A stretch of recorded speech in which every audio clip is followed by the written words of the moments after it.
11월 24일 말씀 묵상을 시작하겠습니다. 오늘 말씀은 이사야서 54장 11절로부터 17절까지의 말씀입니다. 앞문단을 통해서 하나님께서는 이스라엘을 회복하실 것이며 그들을 구원하실 것을 말씀하셨습니다. 이어서 오늘 본문 역시 하나님의 나라가 완성될 때까지 바로 그의 백성들을 끝까지 지키시고 또 보호하시면서 결국에는 승리로까지 이끄시는 그분의 은혜에 대한 말씀을 살펴볼 수 있습니다. 한 가지 특징은 11절부터 이 대화의 이 상대자가 바로 이스라엘 백성에서부터 이 예루살렘으로 바뀐다는 것이죠. 그리고 대화의 시점이 역시 현실에서 먼 미래로 옮겨진다라는 것입니다. 이 모든 것을 종합해 볼 때 장차 임하게 될 새 예루살렘에 오늘 본문이 맞춰져 있음을 알 수가 있습니다. 오늘 말씀을 통해서 우리도 이 새 예루살렘을 바라보는 그런 은혜가 있기를 원합니다. 11절부터 12절입니다.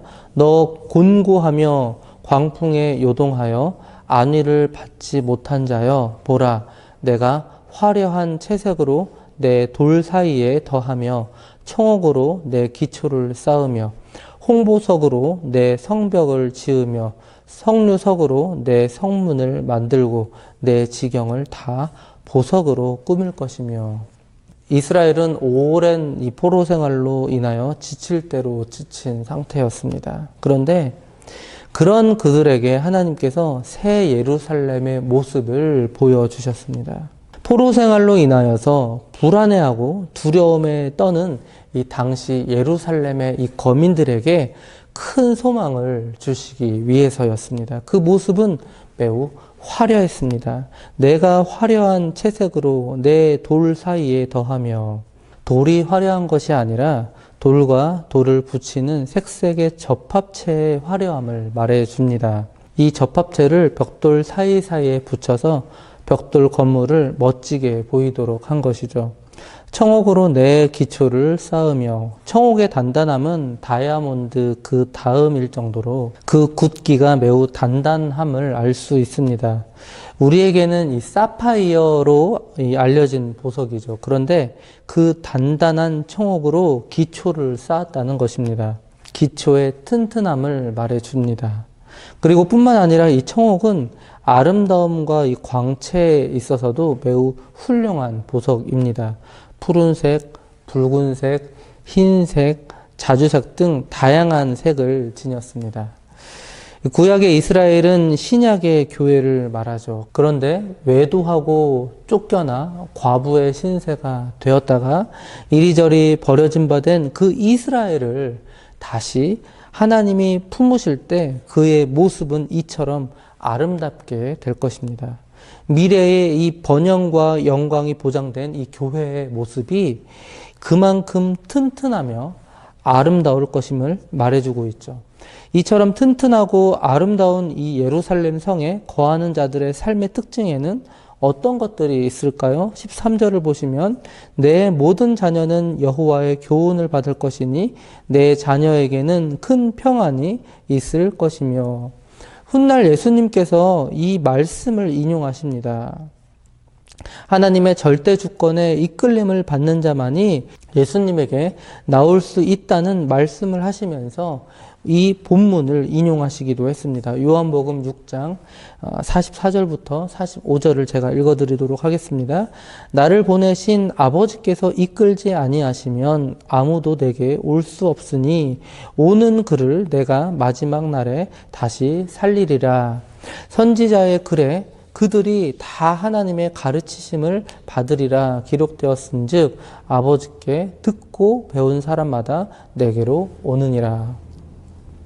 즉 미래에 이 새 예루살렘에 거하게 될 하나님의 백성들은 온전히 하나님의 말씀 안에 거하는 자들이고 또 그 말씀대로 행하는 자들이라는 것입니다. 내 모든 자녀, 이들은 육체적인 이 이스라엘 뿐만 아니라 영적인 이스라엘, 즉 그리스도인들을 말합니다.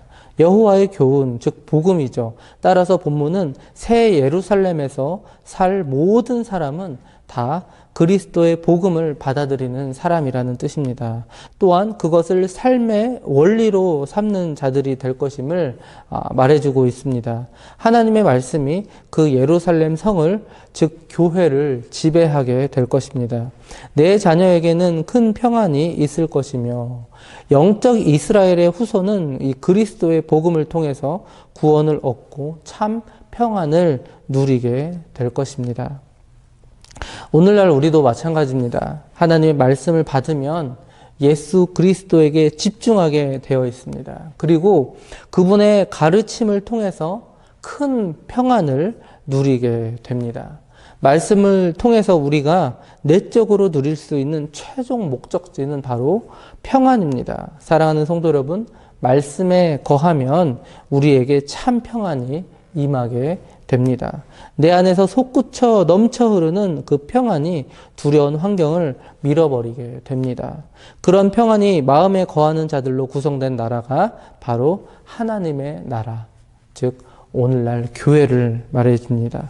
이 나라에는 오직 하나님의 의만 존재하게 될 것입니다. 14절을 보시면 너는 공의로 설 것이며 학대가 내게서 멀어질 것인즉 내가 두려워하지 아니할 것이며 공포도 내게 가까이 하지 못할 것이라. 다른 세상 나라는 음모와 약탈 그리고 정복 등을 통해서 세워지죠. 그러나 하나님의 주권 아래 이루어지는 이 왕국은 오직 하나님의 공의를 통해서 세워지게 될 것입니다. 온 백성이 하나님과 올바른 관계를 맺음으로 말미암아 그 나라에 하나님의 공의가 펼쳐지게 될 것입니다. 학대가 내게서 멀어질 것인즉 내가 두려워하지 아니할 것이며 공포도 내게 가까이 하지 못할 것이라. 이스라엘 백성들은 이 바벨론의 압제와 학대로 이 마음과 몸이 지쳐 있었습니다. 그러나 더 이상 이제는 그들은 압제와는 무관한 자들이 될 것입니다. 하나님의 나라는 이 학대도 또 압제도 또 해함도 상함도 없습니다. 이들은 더 이상 두려워할 이유가 없게 될 것입니다. 15절을 보겠습니다. 보라 그들이 분쟁을 일으킬지라도 나로 말미암지 아니한 것이니 누구든지 너와 분쟁을 일으키는 자는 너로 말미암아 패망하리라. 성도들이 두려워할 필요가 없는 이유가 계속해서 밝혀지고 있습니다. 그들이 분쟁을 일으킬지라도, 여기서 그들은 영적 이스라엘의 대적자들을 말합니다. 즉 이들은 메시아의 대적이기도 하죠.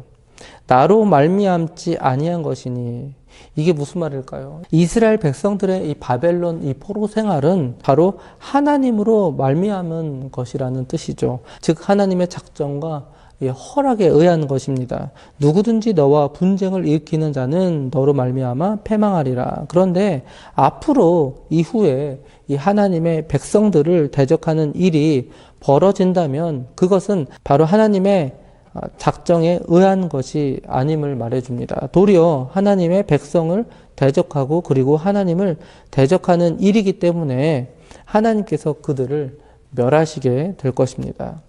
최종적으로 모든 이 사단의 세력들은 멸망할 것입니다. 이미 패배하였고 멸망이 예약되어 있다는 뜻입니다. 하나님께서는 이처럼 예수 그리스도를 믿고 따르는 모든 백성들을 보호하시고 지키실 것입니다. 16절입니다. 보라 숯불을 불어서 자기가 쓸 만한 연장을 제조하는 장인도 내가 창조하였고 파괴하며 진멸하는 자도 내가 창조하였은즉. 파괴하며 진멸하는 자, 성경에서는 사네립, 느부갓네살, 또 고레스 등이 여기에 해당됩니다. 이들은 궁극적으로 성도를 대적하는 악한 세력들입니다. 그런데 하나님께서 이들을 창조하셨다라는 뜻입니다.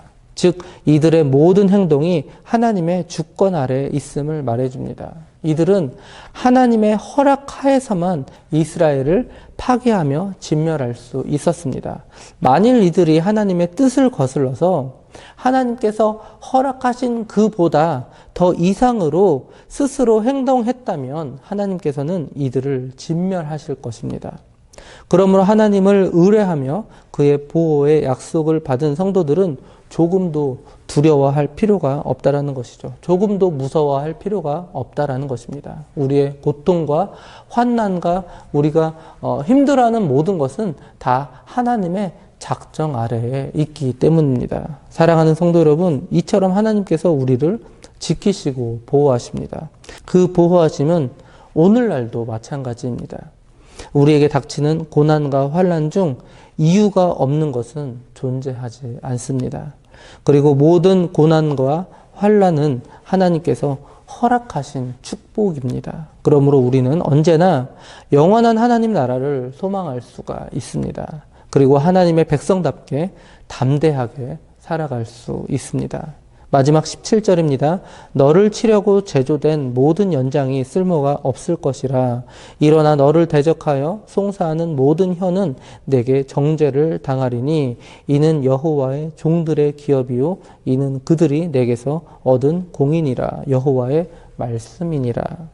송사하는 모든 혀는 내게 정죄를 당하리니. 교회의 대적들은 교회를 고소할 것입니다. 그러나 교회는 오히려 이 대적들에게 승리할 것입니다. 왜냐하면 전능하신 이 하나님께서 그 백성들을 끝까지 지키시며 변호하시기 때문입니다. 이는 여호와의 종들의 기업이요. 즉 하나님께서 그의 백성들을 보호하시고 지키시는 행위, 곧 구원이 그들의 기업이라는 뜻입니다. 사랑하는 성도 여러분, 하나님께서는 우리의 영원한 변호사가 되십니다. 그분은 승률이 100%이십니다. 그분이 변호하시면 모든 재판에서 승리를 할 수가 있습니다. 그런 분께서 우리를 끝까지 변호하십니다. 얼마나 든든합니까? 얼마나 감사합니까? 얼마나 우리에게 힘이 됩니까? 오늘 하루도 세상 그 어떤 곳에도 소망을 두지 아니하고 큰 팔과 넓은 가슴으로 우리를 크게 안아주시는 오직 하나님께만 소망을 두고 살아가시는 장자 가족들 되시기 바랍니다.